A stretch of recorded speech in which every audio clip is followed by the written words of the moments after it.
وَلَقَدْ يَسَّرْنَا الْقُرْآنَ لِلذِّكْرِ فَهَلْ مِن مُّدَّكِرٍ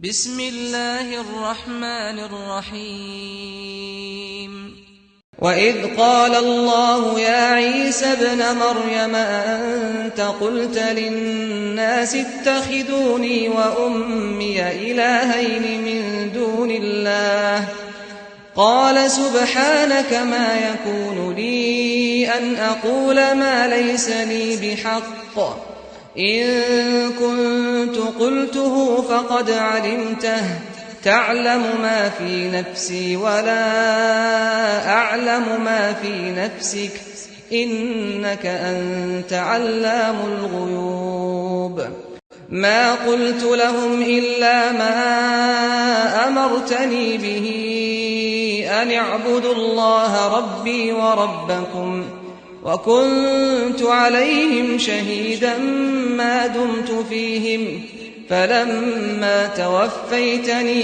كُنْتَ أَنْتَ الرَّقِيبَ عَلَيْهِمْ وَأَنْتَ عَلَى كُلِّ شَيْءٍ شَهِيدٌ إِن تُعَذِّبْهُمْ فَإِنَّهُمْ عِبَادُكَ وَإِن تَغْفِرْ لَهُمْ فَإِنَّكَ أَنْتَ الْعَزِيزُ الْحَكِيمُ قال الله هذا يوم ينفع الصادقين صدقهم لهم جنات تجري من تحتها الأنهار خالدين فيها أبدا رضي الله عنهم ورضوا عنه ذلك الفوز العظيم لله ملك السماوات والأرض وما فيهن وهو على كل شيء قدير۔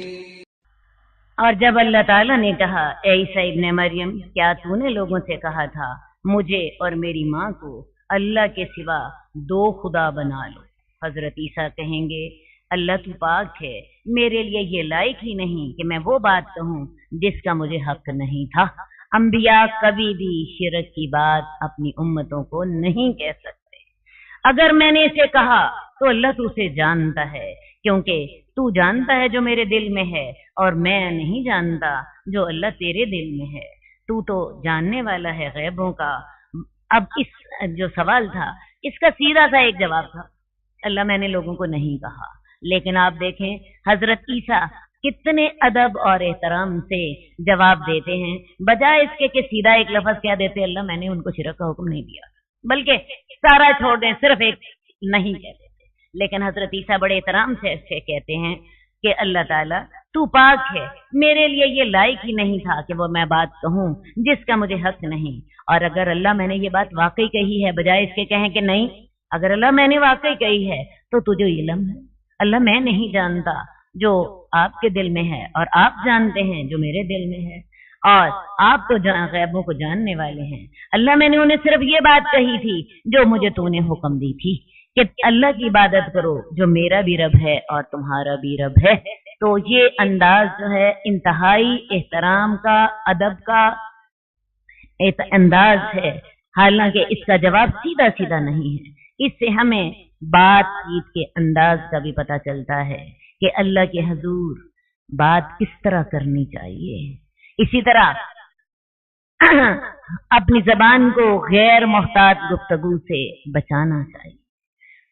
میں نے ان کو یہ بات نہیں، وہ صرف وہی بات کہی تھی جس کا تو نے مجھے حکم دیا تھا، اور وہ بات یہ تھی کہ اللہ کی عبادت کرو جو میرا بھی رب ہے اور تمہارا بھی رب ہے، اور میں اس بات پر گواہ تھا جب تک کہ میں ان کے اندر رہا، لیکن اللہ جب تو نے مجھے واپس بلا لیا تو اللہ تو ان کے اوپر نگران تھا، مجھے نہیں پتا میرے بعد انہوں نے کیا شرک کیا۔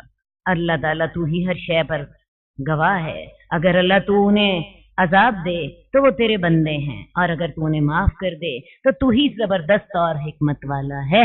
अब अल्लाह, अगर वो लोग उनको तू अजाब दे तो उन्होंने वाकई शिरक किया है, उन्होंने मुझे और मेरी माँ को तेरा शरीक ठहराया है। लेकिन अगर अल्लाह तू उनको माफ कर दे तो अल्लाह तेरे से कोई पूछने वाला तो नहीं है, तू जबरदस्त भी है और हिकमत वाला भी है। डायरेक्ट अपनी उम्मत की सिफारिश करने की जरूरत नहीं करते क्योंकि उम्मत शिरक की मुर्तकिब हो चुकी है, लेकिन इनडायरेक्टली अल्लाह से अपनी उम्मत की सिफारिश करते हैं। और वो अंदाज भी देखें कितनी खूबसूरती के साथ कि अगर अल्लाह तू उन्हें माफ कर दे तो तू माफ, तेरे से कोई पूछेगा तो नहीं, तू माफ करने का हक रखता है। और मैं आपको ये भी बता दूं कि हमारे प्यारे नबी सल्लल्लाहु अलैहि वसल्लम एक रात इस आयत पर पहुंचे, याद आ गया कि हजरत ईसा इन अल्फाज में अपनी उम्मत की सिफारिश करेंगे, तो रसूलुल्लाह सल्लल्लाहु अलैहि वसल्लम ने पूरी रात इन्हीं अल्फाज को दोहराते हुए गुजारती। उन्हें अपनी उम्मत याद आ गई थी। और आपको पता है रसूलुल्लाह सल्लल्लाहु अलैहि वसल्लम का एक और फरमान भी है, आपकी हदीस है, हर नबी को एक ऐसी दुआ का इख्तियार दिया जाता है जो उसकी कबूल हो जाए, और मैंने वो अपनी दुआ क़यामत वाले दिन अपनी उम्मत की सिफारिश के लिए बाकी रखी हुई है। ऐसे नबी पर क्यों प्यार न आए, ऐसे नबी पर क्यों जान कुर्बान न की जाए। जैसी मोहब्बत अल्लाह के रसूल ने अपनी उम्मत से की, अल्लाह ताला उन पर अपनी करोड़ों रहमतें, करोड़ों बरकतें नाज़िल करे। अल्लाह ताला कहेगा ये वो दिन है जिस इन सच्चों को उनका सच फायदा देगा। और याद रखिए, तौहीद इस कायनात का सबसे बड़ा सच है और शिरक इस दुनिया का सबसे बड़ा झूठ है। उस अल्लाह ताला कहेगा आज के दिन सच्चों को उनका सच फायदा देगा। उनके लिए बागात हैं जिनके नीचे से नहरें बहती हैं, वो उसमें हमेशा रहेंगे। अल्लाह उनसे राजी हुआ, वो अल्लाह से राजी हो गए, और यही सबसे बड़ी कामयाबी है। अब इन सूरह माइदा के आखिरी दो रुकुओं में आपने देखा अल्लाह ताला ने हमें क्या मंजर दिखाया है। ये मंजर ये है कि क़यामत वाले दिन अल्लाह ताला हजरत ईसा, जो कि उलुल अज़म पैगंबरों में से हैं, बहुत बड़े दर्जे के हामिल हैं, उनको अपने सामने खड़ा कर लेंगे और उनसे पूछेंगे तुम्हें मेरे बाद शरीक क्यों बनाया गया था। उन पर इजहार नाराजगी करेंगे और हजरत ईसा अल्लाह के यहाँ माजरत करेंगे, अपनी सफाई देंगे, तो तब जाके हजरत ईसा की भी जान बख्शी होगी। तो लिहाजा जितने लोग अल्लाह के शरीक होंगे क़यामत वाले दिन उन सबको अल्लाह के हजूर जवाबदही करनी होगी। जिन लोगों को उनके फौत होने के बाद शरीक बना लिया गया, जैसे हजरत ईसा को उनके आसमान पर उठाए जाने के बाद शरीक बना लिया गया, उनकी तो शायद सफाई हो जाए और उनको तो शायद माफी मिल जाए, लेकिन जिन लोगों को उनकी जिंदगी में अल्लाह का शरीक बना लिया गया तो उनको सीधा दोज़ख में डाल दिया जाएगा। इस जुर्म की पादाश में कि तुम अल्लाह के शरीक बनने की जुर्रत तुम्हारे अंदर आई कहाँ। और अल्लाह ही के लिए जमीन और आसमान की बादशाही है और जो इसके अंदर है, और अल्लाह हर शय पर कादिर है। बिस्मिल्लाहिर्रहमानिर्रहीम। हम सूरह अनआम शुरू कर रहे हैं। ये सूरत मक्की है। अभी तक जो हम सूरतें पढ़ रही थी सारी मदनी थी, और ये सूरत 6 आयात के अलावा सारी की सारी इकट्ठी नाज़िल हुई थी। इसका जमाना नज़ूल हिजरत से 1 साल पहले का है, जबकि मुसलमान इंतहाई मुश्किलात में फंसे हुए थे। मक्की और मदनी सूरतों में वाज़ेह फर्क है। मदनी सूरतों में क्योंकि हालात बदल चुके थे, मुसलमानों की एक रियासत वजूद में आ चुकी थी, एक इस्लामी मुआशरा कायम किया जा रहा था, लिहाजा उस मुआशरे के लिए अहकामात मुख्तलिफ पहलुओं से नाजिल होते रहते थे मदनी सूरतों में। लेकिन मक्की सूरतों में क्योंकि ऐसा मुआशरा मौजूद नहीं, इसलिए अहकामात इस तरह के अहकामात नहीं। हाँ, मक्की सूरतों में इंसानों का जो अकीदा था उसको ही पुख्ता किया गया, इंसानों को दलाइल तौहीद दिए गए, उनका अल्लाह पे ईमान और यकीन क्लियर किया गया और उसको ज्यादा मजबूत किया गया। इसके अलावा कुफार के एतराज़ात जो कि वो रसूलुल्लाह सल्लल्लाहु अलैहि वसल्लम की जात पर करते थे, या कुरान मजीद पर करते थे, या आखिरत पर ईमान लाने के बारे में जो उनके एतराज़ात थे, उनका भी जवाब इन्हीं मक्की सूरतों में दिया गया है। तो मुख्तसरन मैं ये कहूंगी कि मक्की सूरतों में अकीदे पे ज्यादा जोर दिया गया है, जबकि मदनी सूरतों में अकीदे के साथ साथ عمل پر بھی زور دیا گیا ہے، کیونکہ وہاں پہ ایک ایسی ریاست وجود میں آ گئی تھی جہاں عقیدہ کی بنیاد پر ایک معاشرہ قائم ہو چکا تھا۔ تمام تعریفیں اللہ کے لیے ہیں جس نے زمین اور آسمان کو پیدا کیا، اندھیرے اور نور کو بنایا۔ پھر وہ لوگ جنہوں نے اپنے رب کے ساتھ کفر کیا، پھر وہ لوگ جو کافر ہیں وہ اپنے رب کے ساتھ شرک کرتے ہیں۔ وہ وہی ذات ہے جس نے تمہیں مٹی سے پیدا کیا، پھر تمہارا وقت مقرر کر دیا موت تک کا، اور ایک وقت مقرر اس کے پاس ہے، یہ وقت مقرر قیامت کا ہے، پھر تم شک کرتے ہو۔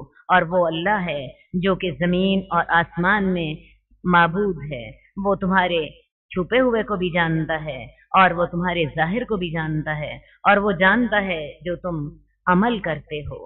اور ان کے پاس کوئی نشانی ان کے رب کے نشانیوں میں سے نہیں آتی مگر یہ لوگ اس سے منہ موڑتے ہیں، اور یہ لوگ حق کو جھٹلا چکے ہیں جبکہ ان کے پاس آیا، ایمان نہیں لائے۔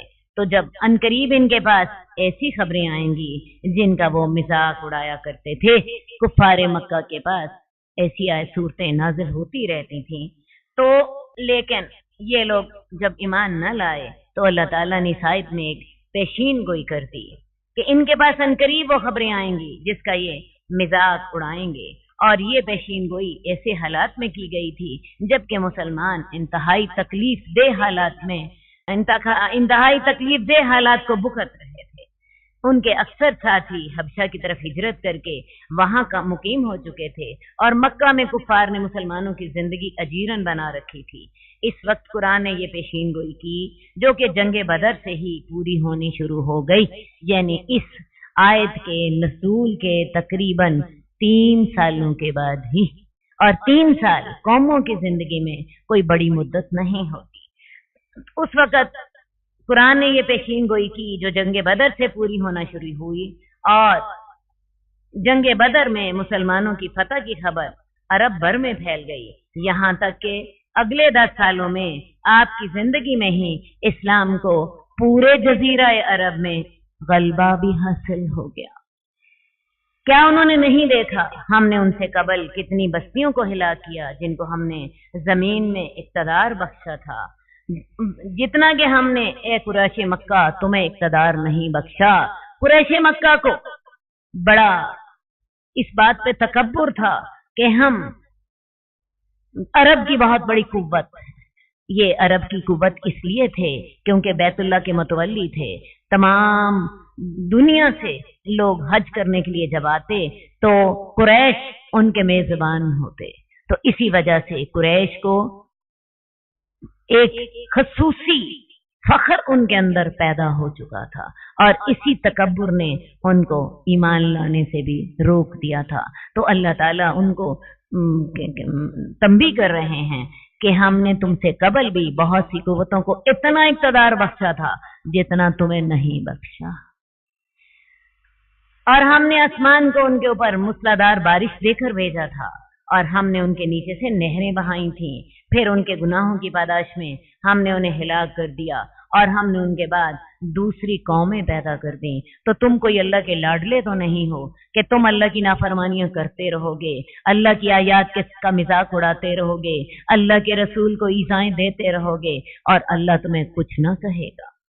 اور اگر ہم تجھ پر کتاب ایک کاغذ میں نازل کر دیتے تو وہ اس کو اپنے ہاتھوں سے چھوتے، تو اس وقت کافر کہتے کہ یہ تو واضح جادو ہے۔ یہ کفار مکہ کے ایک اعتراض کا جواب ہے جو کہتے تھے ہم تو تب ایمان لائیں گے جب ہمارے سامنے محمد پر کتاب نازل ہو اور ساتھ 4 فرشتے بھی ہوں جو اس بات کی گواہی دیں کہ یہ واقعی اللہ کی طرف سے نازل شدہ ہے۔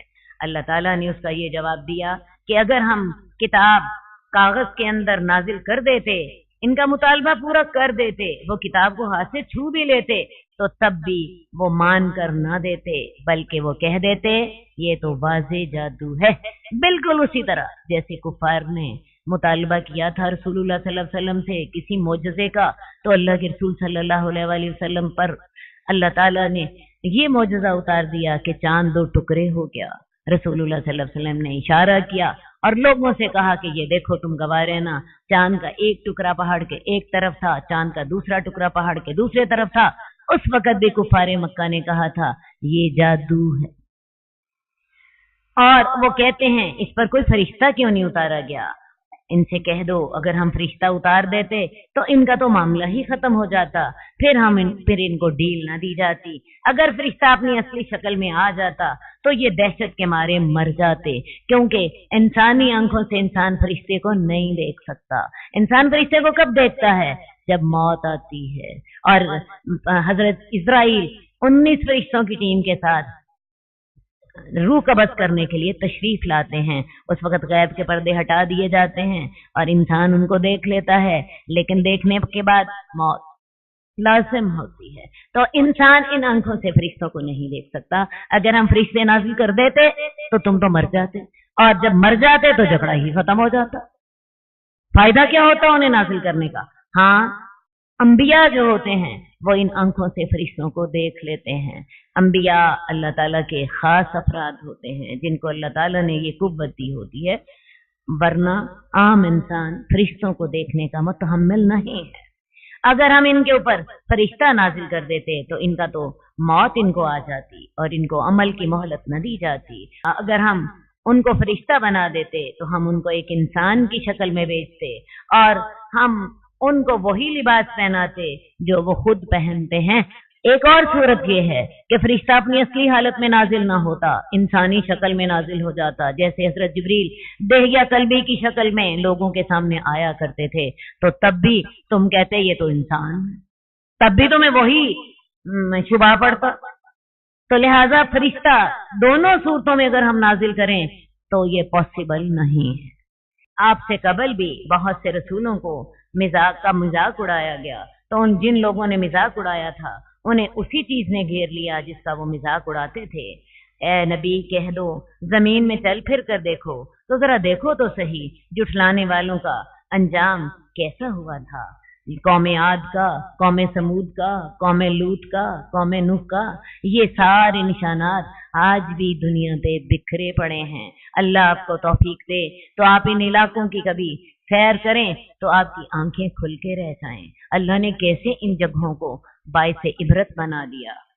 کہہ دیجئے کس کے لیے ہے جو آسمان اور زمین میں ہے؟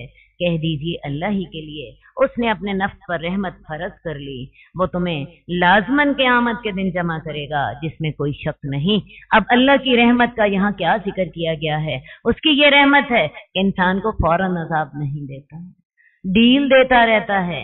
اور یہ ڈیل کس لیے دیتا ہے؟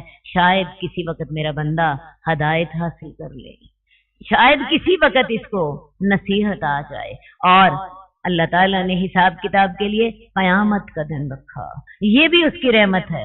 ورنہ دنیا میں اگر انسان غلطی کرتے اسے سزا مل جاتی تو یہ اللہ کی رحمت نہ ہوتی۔ ہم نے اللہ کی رحمت کا مطلب یہ سمجھ لیا کہ اللہ کو بھول جاؤ، من مرضیاں کرتے رہو، کسی چیز کی ہوش نہیں، اور پھر شیطان نے ہمارے دل میں ڈال دیا اللہ بڑا غفور الرحیم ہے۔ یہ صرف اپنے نفس کو دھوکہ دینا ہے، اس کے علاوہ اور کچھ نہیں ہے۔ اللہ نے اپنی رحمت کا یہاں پہ کیا طریقہ بتایا کہ اللہ فوراً عذاب نہیں دیتا، بلکہ اللہ تعالیٰ انسان کو ڈیل دیتا ہے، اور اللہ تعالیٰ نے حساب کے لیے قیامت کا دن رکھا ہے۔ وہ لوگ جنہوں نے اپنے جانوں کو خسارے میں ڈالا تو وہ لوگ قیامت پر ایمان نہیں لاتے، اور اللہ ہی کے لیے ہے جو رات اور دن میں ٹھہرا ہوا ہے، اور وہ سننے والا اور جاننے والا ہے۔ اے نبی فرما دیجئے کہ میں اللہ کے سوا کسی کو دوست بنا لوں، حالانکہ وہ زمین اور آسمان کا پیدا کرنے والا ہے، اور وہ کھلاتا ہے اور اس کو کھلایا نہیں جاتا۔ اس بات کے دو مطلب ہیں۔ ایک یہ کہ جو کھانا کھاتا ہے وہ کبھی معبود نہیں ہو سکتا، کیونکہ وہ کھانے کا محتاج ہے، اور اللہ کھانے کا محتاج نہیں ہے۔ دوسرا اس کا مطلب یہ ہے کہ دوسرے سب لوگ کھانے تک کے لیے اس کے محتاج ہیں، یعنی جو محتاج ہے وہ معبود نہیں ہو سکتا۔ حقیقی معبود وہی ہو سکتا ہے جو کسی کا دستے نگر اور محتاج نہ ہو۔ دیکھیے مشرکین نے جن کو اپنا خدا بنا رکھا ہے وہ اپنے بندوں کو رزق دینے کے بجائے الٹا ان سے رزق لینے کے محتاج ہیں۔ کوئی فرعون खुदाई के ठाट जमा ही नहीं सकता जब तक कि उसके बंदे उसे टैक्स और नजराने न दें, ना ही कोई कबर वाले की शान माबूदियत कायम रह सकती है जब तक कि उसके अकीदतमंद और परस्तार उसका मकबरा तामीर न करें, और किसी देवता का दरबार खुदाबंदी उस वक्त तक सज ही नहीं सकता जब तक कि उसके पुजारी उसका मुजस्मा बनाकर किसी आलीशान मंदिर में ना रखें। गोया कि ये सब मसनूई माबूद खुद अपने बंदों के मोहताज होते हैं। बस अल्लाह ताला ही की भी जात वो जात है जो अपने अंदर बादशाह है, उसे किसी की जरूरत नहीं, वो सब उसके मोहताज हैं, वो किसी का मोहताज नहीं, और यही उसके वाकई माबूद होने का सबसे बड़ा सबूत है। लिहाजा उसी की फर्मा बरदारी करनी चाहिए। आपको याद होना चाहिए जब हजरत इब्राहिम ने बुतों को तोड़ दिया तो लोगों ने पता है क्या कहा था? इब्राहिम को सजा दो और अपने बुतों की मदद करो। वो बुत जो अपने आप को खुद टूटने से बचा नहीं सकते, वो किसी को क्या नफा और नुकसान दे सकते हैं। कुरान मजीद में अल्फाज उन लोगों के नकल हुए हैं कि वनसरू आलिहतकुम, अपने खुदाओं की तुम मदद करो। तो जो झूठे खुदा हैं वो अपने पुजारियों के मोहताज होते हैं, जबकि अल्लाह अपने अंदर बादशाह है। उसे ना हमारी इबादत की जरूरत, उसे ना हमारे माल की जरूरत, हम हर तरह से उसके मोहताज हैं। वो खिलाता है, उसे कोई नहीं खिलाता। कह दीजिए मुझे हुक्म दिया गया कि मैं सबसे पहले फर्मा बरदारी करने वाला बन जाऊं और तुम हरगिज शिरक करने वालों में से न होना। कह दीजिए मैं खौफ खाता हूं अगर मैं अपने रब की नाफरमानी करूं, बड़े दिन के अजाब से, कयामत के अजाब से जो उससे फेर लिया गया, तो अल्लाह ने उस पर रहम कर दिया, और यही वाज़े कामयाबी है। और अगर अल्लाह ताला तुझे कोई तकलीफ पहुंचाना चाहे तो उसे अल्लाह की जात के अलावा कोई दूर नहीं कर सकता, और अगर अल्लाह ताला तुझे कोई खैर पहुंचाना चाहे तो अल्लाह हर शय पर कादिर है। इस आयत से शिरक की जड़ कट जाती है, क्योंकि जिस इंसान का ये अकीदा पक्का हो जाए कि दुख दर्द को दूर करने वाला और नफा और नुकसान पहुंचाने वाला सिर्फ अल्लाह ही है, तो वो किसी दूसरे को क्यों पुकारेगा, उसकी नजर न्याज क्यों देगा? खा वो जिंदा हो या मुर्दा हो, किसी दूसरे से क्यों डरेगा, किसी दूसरे से क्यों मोहब्बत रखेगा, किसी दूसरे की क्यों इबादत करेगा? ये अकीदा इन शिरक की को खत्म करके रख देता है। अल्लाह अगर किसी को नफा पहुंचाना चाहे, सारी दुनिया भी मिल जाए, उस नफे को रोक नहीं सकती, और अगर अल्लाह किसी को नुकसान पहुंचाना चाहे, सारी दुनिया मिल जाए, उस नुकसान को रोक नहीं सकती। अल्लाहुम्मा ला मानिअ लिमा अतैता वला मोतिअ लिमा मनाता वला यनफउ ज़ल जद्द मिनकल जद्द। अल्लाह जिसको तू देना चाहे उसे कोई रोक नहीं सकता, जिसको तू ना देना चाहे उसे कोई दे नहीं सकता। यही असल तौहीद है। और अल्लाह हर शय पर कादिर है, और वो अपने बंदों पर जबरदस्त है, और वो हिकमत वाला और खबरदार है। वो जबरदस्त तो है लेकिन जालिम नहीं है। दुनिया में जो जबरदस्त होता है उसकी जबरदस्ती जुल्म की शक्ल इख्तियार कर लेती है, लेकिन अल्लाह से ज्यादा हिकमत वाला और अल्लाह से ज्यादा खबरदार कोई नहीं। वो ऐन इंसाफ के साथ, अपनी रहमत के साथ लोगों के ऊपर अपना तसल्लुत बरकरार रखता है। कह दीजिए कौन सी चीज गवाही के लिहाज से बड़ी है? कह दीजिए अल्लाह ही। कुफारे मक्का ने रसूलुल्लाह सल्लल्लाहु अलैहि वसल्लम पर एतराज किया था कि तुम कोई अपना गवाह लाओ जो ये गवाही दे कि तुम अल्लाह के रसूल हो। तो अल्लाह ताला ने कहा मैं गवाही देता हूँ कि ये मेरा रसूल है। वो अल्लाह गवाह है मेरे दरमियान भी और तुम्हारे दरमियान भी, और मेरी तरफ इस कुरान को वही किया गया है ताकि मैं तुम्हें डराऊं और उन लोगों को भी डराऊं जिन तक ये कुरान पहुंचे। लिहाजा रसूलुल्लाह सल्लल्लाहु अलैहि वसल्लम सिर्फ उस वक़्त के कुफार के लिए नबी नहीं थे, बल्कि ये कुरान जिन तक पहुंचेगा क़यामत तक के लिए आप नबी हैं। और कुरान मजीद के ये अल्फाज गवाही दे रहे हैं। इसके अलावा और भी बहुत सी जगहों पे आपकी क़यामत तक के लिए रसालत की वजाहत मौजूद है। क्या तुम भी गवाही देते हो कि अल्लाह के सिवा कोई दूसरा माबूद है? ए नबी आप फरमा दीजिए मैं तो गवाही नहीं देता। कह दीजिए वो अल्लाह एक ही है और मैं उससे बेजार हूँ जो तुम शिरक करते हो। وہ لوگ جن کو ہم نے کتاب دی ہے وہ اس کتاب کو ایسے پہچانتے ہیں جیسے اپنے بیٹوں کو پہچانتے ہیں۔ لاکھوں کے مجمع میں سے ایک باپ اپنے بیٹے کو پہچان لیتا ہے، اسی طرح جو لوگ کتاب پر ایمان لاتے ہیں وہ اپنی اس کتاب کو اسی طرح جانتے اور پہچانتے ہیں، وہ اسی طرح اس پر ایمان لاتے ہیں۔ وہ لوگ جنہوں نے اپنے جانوں کو خسارے میں رکھا تو وہ لوگ ایمان نہیں لاتے۔ اور اس شخص سے کون زیادہ ظالم ہے جو اللہ پر جھوٹ کرے یا اللہ تعالیٰ کی آیات کو جھٹلا دے۔ ایسے ظالم کبھی پھلا نہیں پاتے، اور ہم انہیں قیامت والے دن سب کو اکٹھا کریں گے۔ پھر ہم ان لوگوں سے جنہوں نے شرک کیا تھا کہیں گے آج بتاؤ تمہارے شریک کے در ہیں جن کے بارے میں تم جھوٹے دعوے کیا کرتے تھے۔ پھر ان کی آزمائش یہ ہوگی کہ وہ کہیں گے اللہ کی قسم جو ہمارا رب ہے ہم تو مشرک ہی نہ تھے، وہی جو دنیا میں جن کو جھوٹ کی عادت پڑی ہوئی تھی، قیامت والے دن اللہ کے حضور بھی جھوٹ بول جائیں گے، کہیں گے اللہ ہم تو شرک کرتے ہی نہ تھے۔ دیکھو یہ کیسے اپنے نفسوں کے خلاف جھوٹ بولتے ہیں، اور کھو جائے گا ان سے جو وہ گھڑا کرتے تھے۔ اور ان میں سے بعض ایسے لوگ ہیں جو تیری طرف کان لگاتے ہیں، اور ہم نے ان کے دلوں پہ پردہ ڈال دیا ہے کہ وہ قرآن کو سمجھ سکیں، ان کی کانوں میں بوجھ ہے، اور اگر وہ ہر نشانی بھی دیکھیں گے اس پر ایمان نہیں لائیں گے، حتیٰ کہ جب وہ تیرے پاس آتے ہیں تو وہ تجھ سے جھگڑتے ہیں۔ اور وہ لوگ جنہوں نے کفر کیا وہ کہتے ہیں یہ تو تمام پہلے لوگوں کی قصے کہانیاں ہیں۔ جب قرآن مجید میں پرانی قوموں کے واقعات بتائے گئے عبرت کے لیے تو کفار مکہ کا یہی تبصرہ ہوتا تھا کہ یہ تو پہلے لوگوں کی قصے کہانیاں ہیں، اور وہ لوگ قرآن سے خود بھی باز رہتے ہیں اور لوگوں کو بھی روکتے ہیں، اور وہ تو اپنی ہی جانوں کو ہلاک کر رہے ہیں اور وہ اس بات کا شعور نہیں رکھتے۔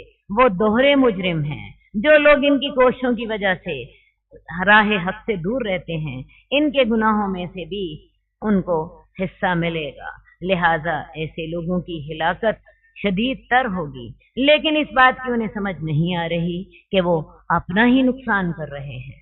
اور کاش وہ دیکھیں جب وہ آگ پر کھڑے کیے جائیں گے اس وقت وہ کہیں گے ہائے افسوس، آج ہم دنیا میں واپس لوٹا دیے جائیں، اور اب ہم اپنے رب کی آیات کو نہیں جھٹلائیں گے اور ہم اس پر ایمان لے آئیں گے۔ لیکن آپ سب جانتے ہیں کہ قیامت کو دوبارہ دنیا میں واپس بھیجنا اللہ تعالیٰ کی پلاننگ کا حصہ نہیں ہے۔ اللہ تعالیٰ کی پلاننگ یہی ہے اس دنیا میں انسان کو ہر طرح سے ہدایت پہنچا دی جائے تاکہ اس کی کوئی حجت باقی نہ رہے، اور یہ ہدایت اللہ تعالیٰ نے ایک طریقے سے نہیں پہنچائی بلکہ اس کے لیے بے شمار طریقے اللہ تعالیٰ نے بے شمار طریقوں سے ہدایت پہنچائی۔ سب سے پہلا طریقہ انبیاء کے بھیجنے کا تھا۔ 1,24,000 انبیاء دنیا کے ہر علاقے میں بھیجے گئے، اور پھر اللہ تعالیٰ نے کتابیں بھیجی، اور جب انبیاء کے بھیجنے کا سلسلہ موقوف کر دیا، رسول اللہ صلی اللہ علیہ وسلم کو خاتم النبیین بنا لیا، تو پھر قرآن کو باقی رکھا تاکہ ہدایت باقی رکھے۔ اس قرآن کی حفاظت کا ذمہ اللہ نے خود لے لیا تاکہ قیامت تک کے لوگوں کے لیے حجت ہو جائے کہ اگر انبیاء نہیں آ رہے تو کم از کم اللہ کی کتاب جو ہے اس دنیا میں حق کا پتہ بتاتی رہے۔ یہ تو پہلا طریقہ تھا۔ دوسرا طریقہ، ہر بندے کے اندر اللہ تعالیٰ نے ضمیر رکھ دیا جو کہ نفس لوامہ کہلاتا ہے۔ جب انسان گناہ کرتا ہے اس کو اندر سے آواز آتی ہے تم نے غلط کیا۔ ہر انسان کے اندر ایک خدائی فوجدار بیٹھا ہوا ہے جو گناہ پر اس کو چیک کرتا رہتا ہے۔ اس کے علاوہ اللہ رب العزت نے ایسی جگہیں پیدا کر دیں، ایسے مقامات پیدا کر دیے، ایسا ماحول بنا دیا جہاں سے انسان کو ہدایت ملتی رہے۔ اس جیسے ماحول، اس جیسے ادارے، مساجد جہاں سے آپ کو جو ہے دین کی دعوت دن کے 24 گھنٹوں میں ملتی ہے، مدارس، اس طرح کے حلقے جس حلقے میں ہم بیٹھے ہیں، اور میں آپ کو بتا دوں یہ حلقے جو ہدایت کے ہیں یہ عین اللہ کی خاص رحمت سے ہیں۔ یہ حلقے آپ کو تمام دنیا میں ملتے ہیں۔ آپ کینیڈا چلے جائیے، آپ انگلینڈ چلے جائیے، آپ امریکہ چلے جائیے، یہ حلقے آپ کو ہر جگہ ملتے ہیں۔ میں حیران ہوتی ہوں، میں جب عرب کے صحراؤں میں سفر کرتی تھی تو میں وہاں بھی دیکھتی تھی کہ میلوں تک किसी चीज का नामो निशान नहीं। जब नमाज का वक्त आता था हमें सामने मस्जिद नजर आ जाती थी और उस मस्जिद में से एक अल्लाह को पुकारने वाले की आवाज भी नजर आ जाती थी। इसी तरह जब मैं अमेरिका में गई तो मैंने देखा न्यूयॉर्क में जहां मेरा कयाम था उसके चारों तरफ 8 मसाजिद थे जिनमें इसी तरह के हल्के काम थे।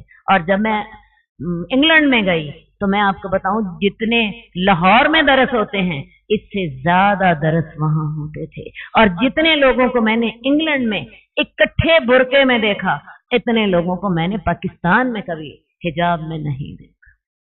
तो ये अल्लाह ताला की हदायत के तरीके हैं। अल्लाह ताला का पैगाम हर दम मिलता रहता है। अजान दुनिया के किसी न किसी इलाके में हर सेकंड में हो रही होती है। और आपको पता है अजान भी अल्लाह की दावत है। और ये हल्के मदारिस मसाजिद ये क़यामत तक बाकी रहेंगी। अल्लाह ताला ने ये हदायत का सामान अपनी तरफ से कर दिया है।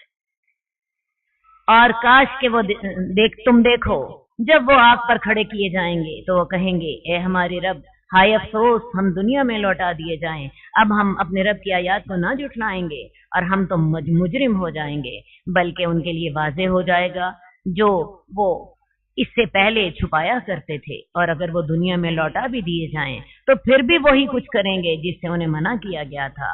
हकीकत में ये लोग झूठे हैं और वो कहते हैं ये हमारी दुनिया की जिंदगी है और हमें मरने के बाद दोबारा उठाया नहीं जाएगा। असल में क़यामत पर ईमान ही इंसान की जिंदगी को बदलता है। कुफारे मक्का क़यामत पर ईमान नहीं लाते थे। एक इंसान जब ये सोचता है कि मरने के बाद मुझे अल्लाह के सामने खड़े होना है, मुझे अपने आप में एक एक अमल का बल्कि एक एक हरकत का एक एक लफ्ज का एक एक नियत का मुझे जवाब देना है, ये चीज उसके अंदर तब्दीली लाती है। तो कुफारे मक्का क़यामत के बारे में मुनकिर थे। काश के वो देखें जब वो अपने रब के सामने खड़े किए जाएंगे उनका रब पूछेगा बताओ क़यामत पर हक है या नहीं।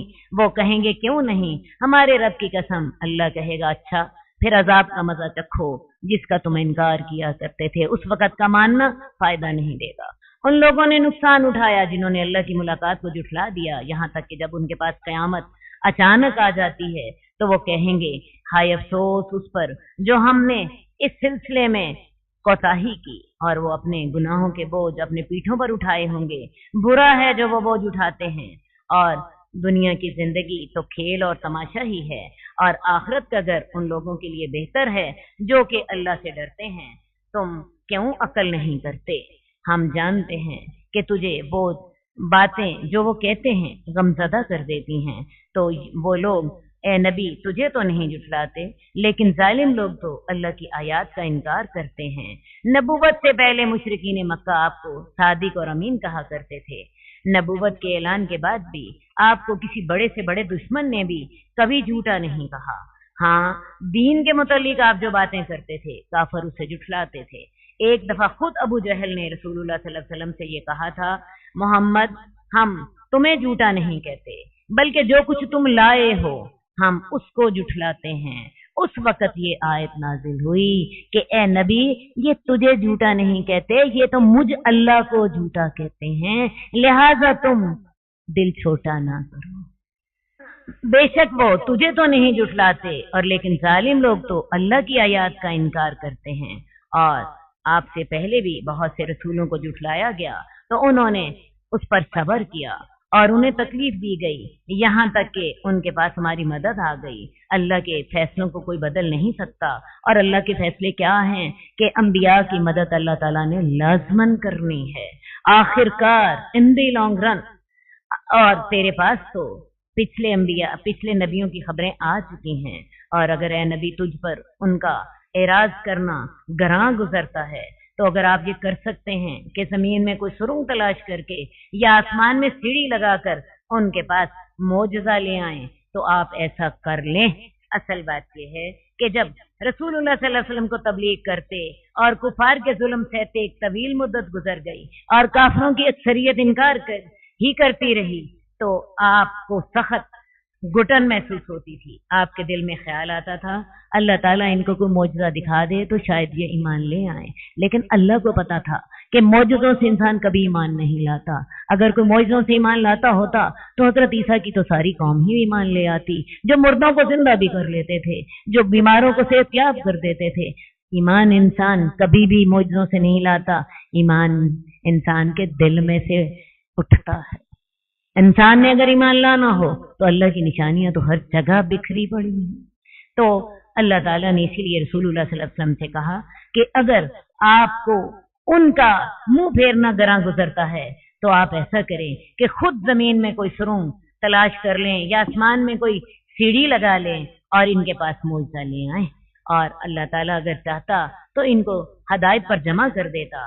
तो आप ए नबी जाहिलों में से ना हो जाइए। अल्लाह जब चाहेंगे, अल्लाह की हिकमत जब तकाजा करेगी, अल्लाह तब मौइज़ा नाजिल कर देंगे। अल्लाह जानते हैं कि इंसान मौइज़ों से ईमान नहीं लाता, इंसान अपने दिल की तड़प से ईमान लाता है। बेशक वही लोग दावत को कबूल करते हैं जो सुनते हैं, और ये काफिर तो मुर्दा हैं। इनको अल्लाह ताला क़यामत वाले दिन उठाएगा और वो अल्लाह ही की तरफ लौटा दिए जाएंगे। अल्लाह अपने नबी को तसल्ली दे रहे हैं, तुम्हारी मेहनत में कोई कमी नहीं, ये लोग ही मुर्दा हैं, ये दिल के, ये आंखों के अंधे और दिल के मुर्दे हैं। हालांकि सांस लेते हैं, खाते हैं, पीते हैं, चलते हैं, फिरते हैं, लेकिन जिस दिल में अल्लाह की आयात ना हो वो दिल मुर्दा होता है, और जो शख्स मोमिन ना हो वो भी मुर्दा होता है। और वो कहते हैं इस पर उसके रब की तरफ से कोई मौजज़ा क्यों नहीं उतरा? कह दीजिए अल्लाह ताला इस बात पर कादिर है कि मौजज़ा नाजिल कर दे, लेकिन अक्सर लोग जानते नहीं। और जमीन में तमाम जानवर और तमाम परिंदे जो अपने परों से उड़ते हैं वो तुम्हारी जैसे ही, तुम्हारी तरह की उम्मतें हैं। हमने उनकी तकदीर लिखने में भी कोई कमी नहीं की। फिर वो अपने रब की तरफ इकट्ठे किए जाएंगे। और वो लोग जिन्होंने हमारी आयात को झुठलाया वो बहरे हैं, गूंगे हैं, अंधेरों में हैं। जिसको अल्लाह चाहता है गुमराह कर देता है, और जिसको अल्लाह चाहता है सीधे रास्ते की हदायत दे देता है। कि ए नबी फरमा दीजिए, भला देखो तुम, अगर तुम्हारे पास अल्लाह का अजाब या क़यामत अचानक आ जाए, उस वक़्त क्या तुम अल्लाह के सिवा किसी को पुकारोगे? अगर तुम सच्चे हो। इंसान फितरतन, तौहीद उसकी फितरत में है, और इसलिए है अल्लाह ने हमें दुनिया में भेजते वक्त हमसे वादा लिया था, अलस्तु बिरब्बिकुम, क्या मैं तुम्हारा रब नहीं हूँ? और यही उसकी फितरत तब सामने आती है जबकि मौत या कोई मुश्किल वक्त उसके सामने आता है। जब इंसान किसी मुश्किल वक्त का सामना कर रहा होता है, उस वक्त इंसान कभी पीर को, कभी कब्र वाले को नहीं पुकारता।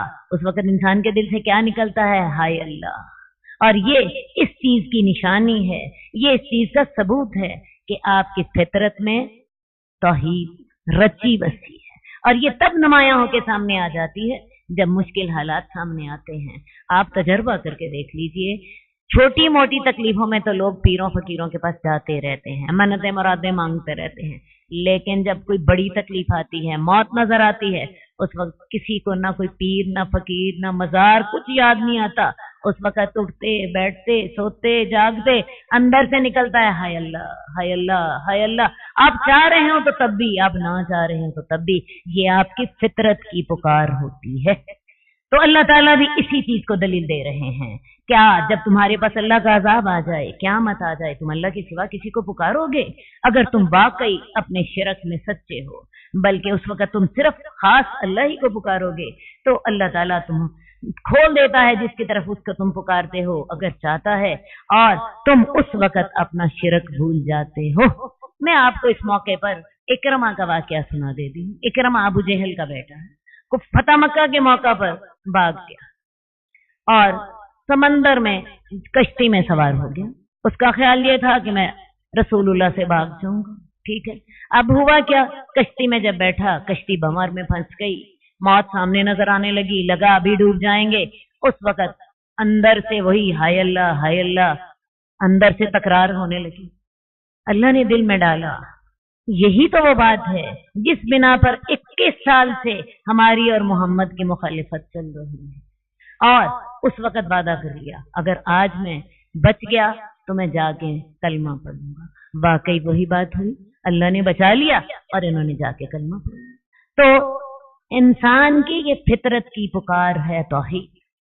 اور اس وقت تم بھول جاتے ہو جو تم شرک کرتے ہو۔ اللہ تعالی ہمیں ہدایت کی توفیق عطا فرمائے۔ قد خصك الرحمن بالفضل والتيجان والروح